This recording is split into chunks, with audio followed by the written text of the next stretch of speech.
Been 11 years and the NCAA has introduced a new college football team to join the fray.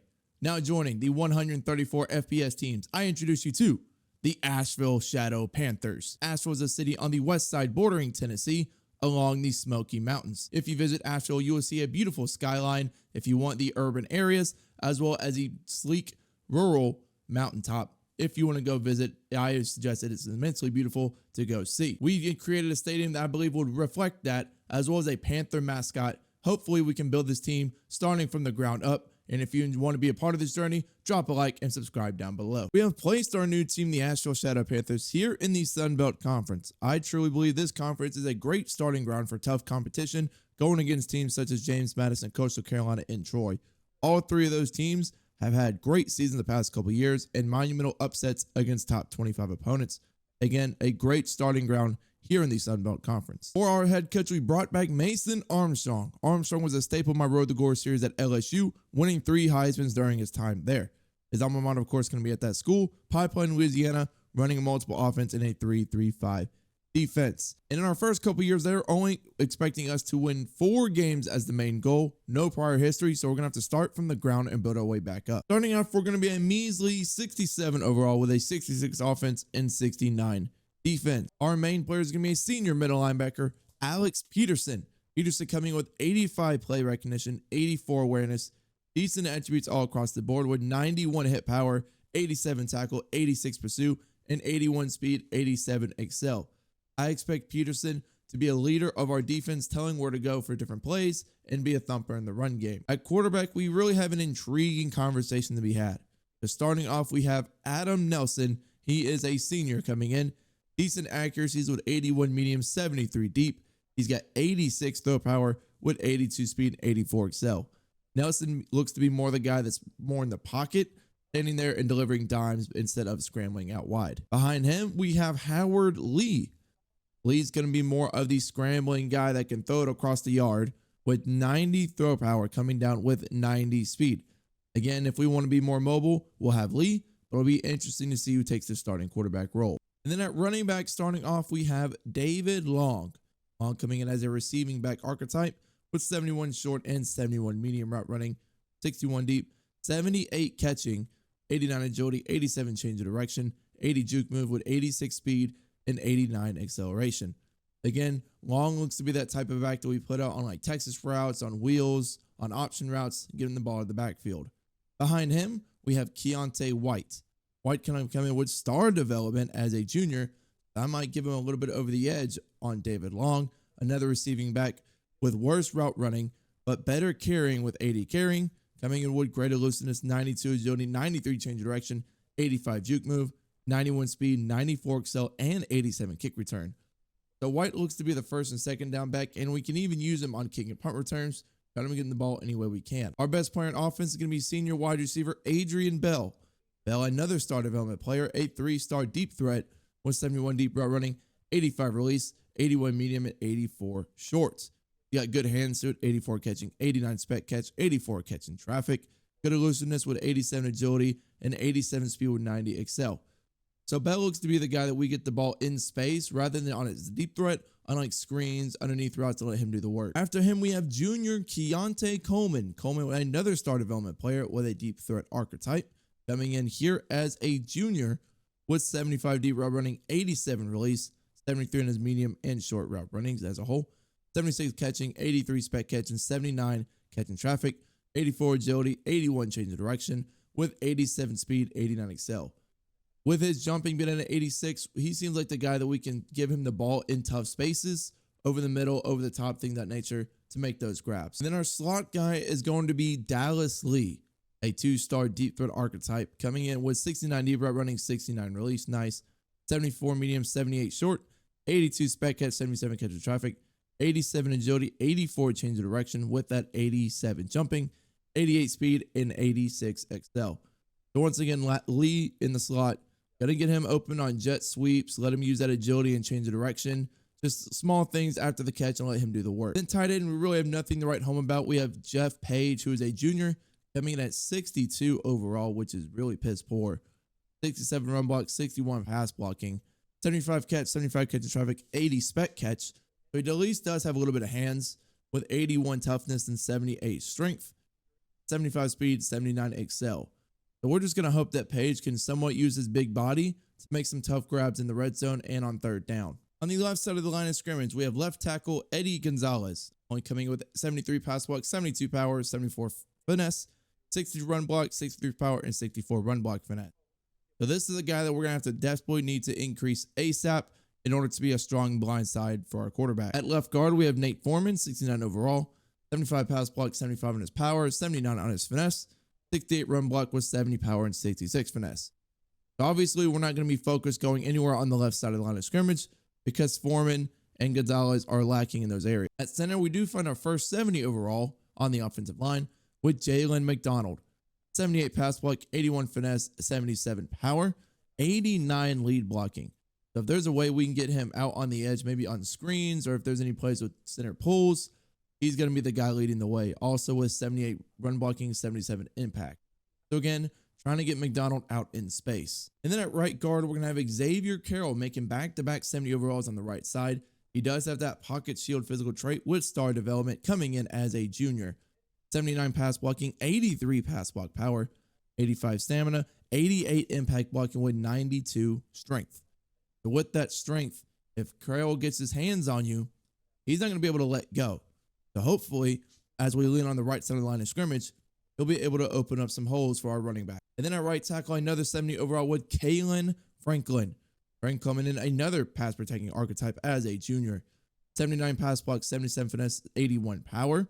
Good stats for him on the right side. 78 lead block with 87 strength, 81 impact blocking, and then 80 run block, 81 finesse, and 79. So he looks to be our straight up best protector. Talking about pass block and run blocking. He may not have as high lead block or impact blocking as others, but on a straight up protection standpoint, Franklin looks to be our best guy. And then at defensive end, we're going to have Jeff Towns. Towns is a power rusher, a junior coming out with 78 power moves, 83 hit power, decent attributes everywhere else with 70 block shed, 73 tackle, 89 excel, and 80 speed. The thing I'm hoping for the most out of Towns is his speed to power ratio in order to generate pressure off the edge. And then on the other side, we have Kobe Wood. He's going to be our main guy. There's not really anything to write home about here. Could be a pass rushing by committee. Wood has more finesse move, while Decker the fourth has more power move. So it's really going to be determining how we'll work it out getting pressure, and we'll rotate both these guys in because they both have similar attributes. Same thing here, defensive tackle. Both Deshaun Weeks and Jarian Love have same attributes at 66. Weeks looks to be the more of the power guy with 86 strength, 81 power move. Love looks to be the speed quick guy, 69 speed, 83 excel with 64 agility. He does have higher finesse moves as well with 74. So if we're going to try to stop the run, we're going to put in Weeks with that 77 block shed and higher strength. If we're just looking for a straight up pass rusher, we're going to put in Jarian Love. He's quicker and generate pressure at nose guard. And at outside linebacker, we're going to have Kenneth Page rocking the number 0. If you're rocking this number, you got to be good at something. He is not going to be a certain pass rush with 69 and 68 on his power and finesse move, 75 hit power with 80 jumping, 83 play recognition with 87 excel and 83 speed.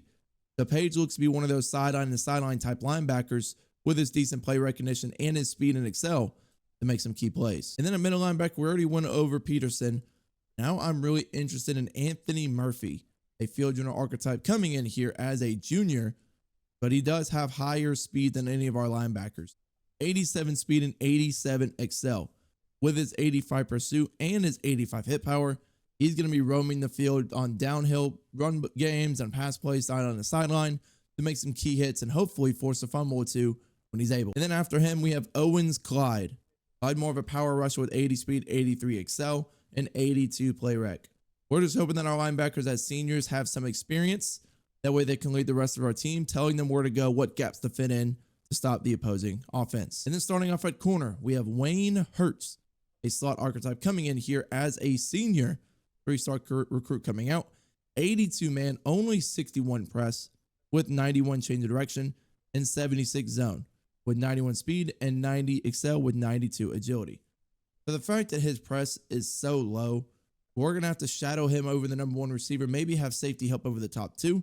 He is our best corner, so he's going to shadow other teams' number 1 wide receiver, but looking to play a little bit more zone with him. And then next up, we have Ty Dawson, another slot archetype coming up, coming in as a junior wearing the number 1, 62 man coverage, 74 press with 88 change of direction, and 75 zone coverage with 88 speed, 92 excel, and 87 agility.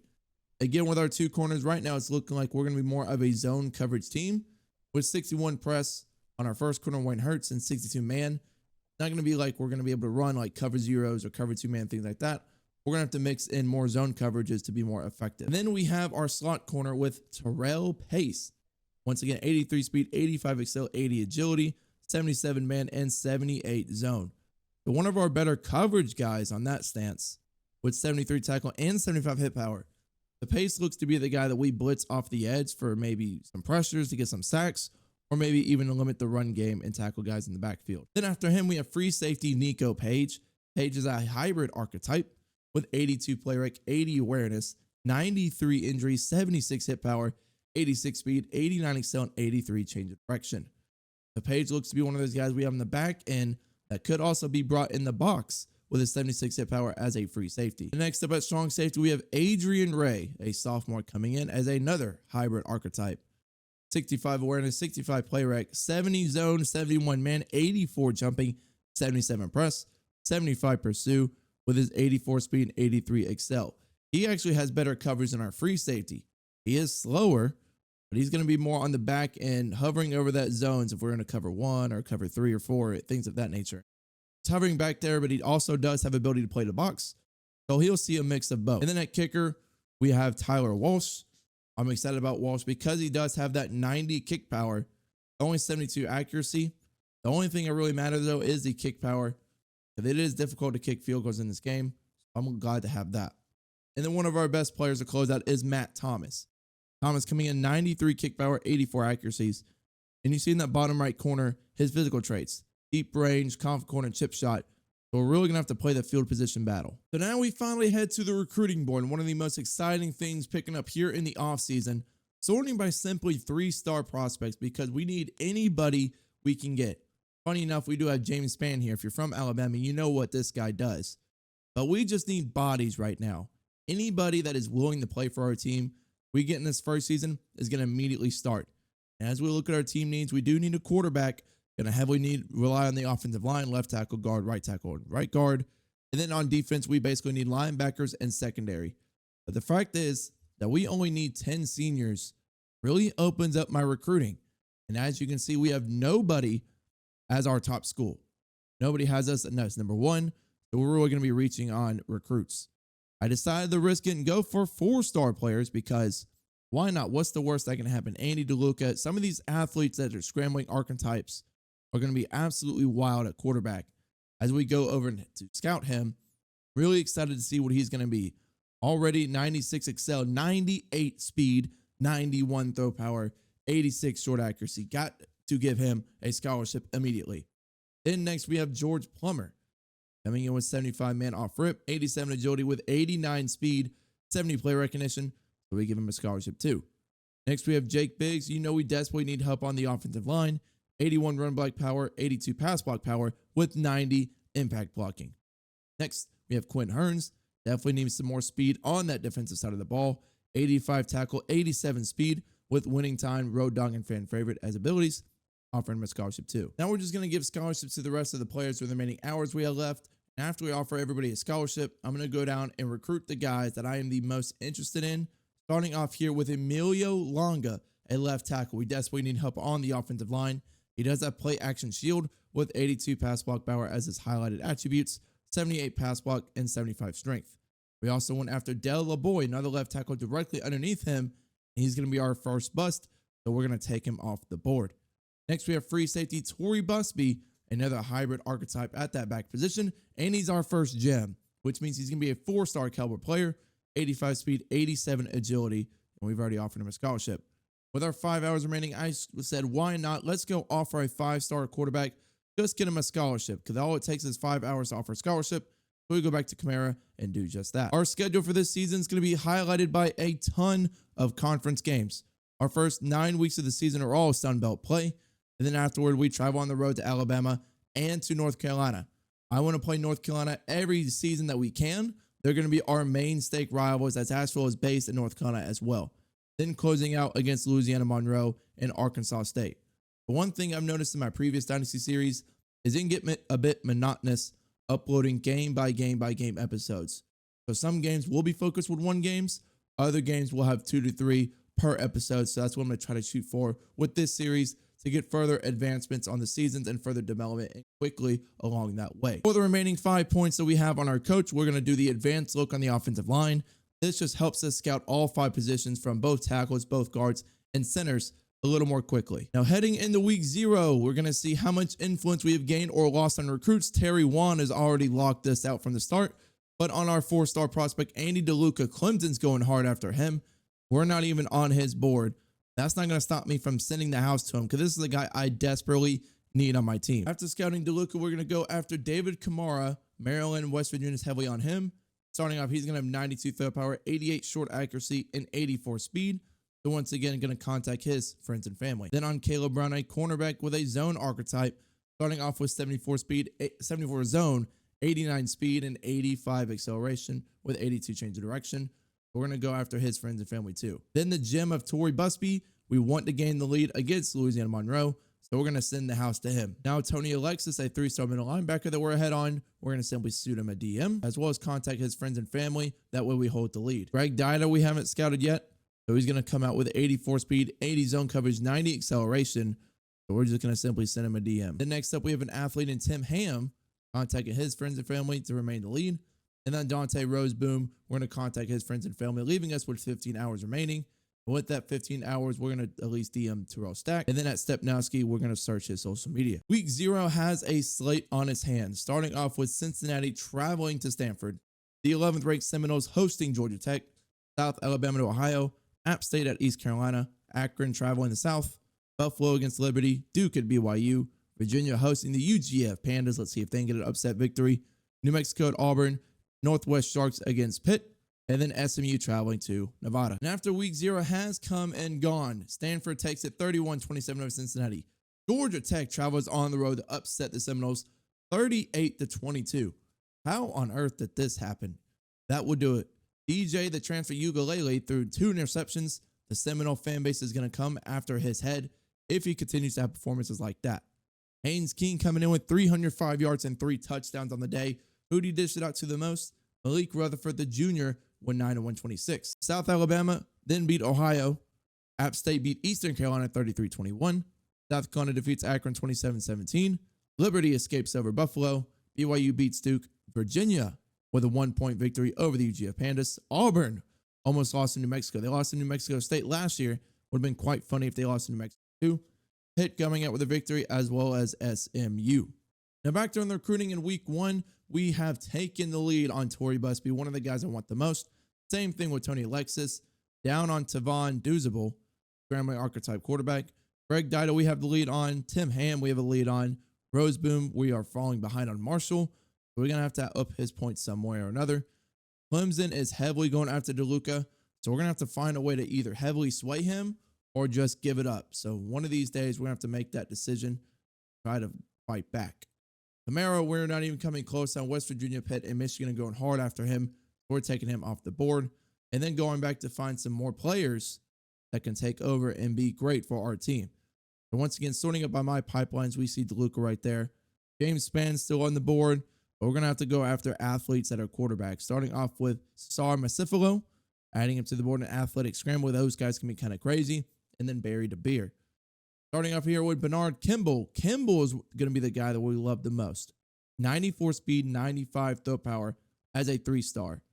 And then finally, with our remaining 30 points, we're going to contact friends and family for Terrell Stack and then take off the social media in order to DM Alex Stepnowski. Week 1 for us, we're going to face the App State Mountaineers, coming with a 78 overall, 77 offense, 79 defense, completely blowing us out in terms of team-wise because they are led by stud wide receiver Caden Robinson. 91 speed, 92 excel, 87 agility. This man could do it all. 83 deep route running, 85 release, 88 medium, 87 short route running, with 90 catch, 87 spec catch, 88 catch in traffic.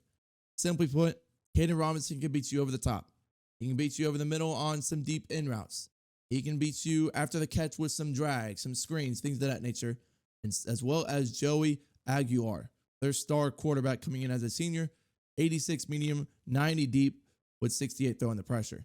So if we send some pressure after Aguilar, maybe we can get him off his rocker, off his game. Need to put him off schedule, but he does have 90 throw power. So we can't let Aguilar have a clean pocket to deliver dimes to receivers such as Caden Robinson and Christian Horn. But if you enjoy these Dynasty series starting off from the absolute bottom, don't forget to drop a like and subscribe if you're new. Stay along for this process as we build Asheville up to a Dynasty program.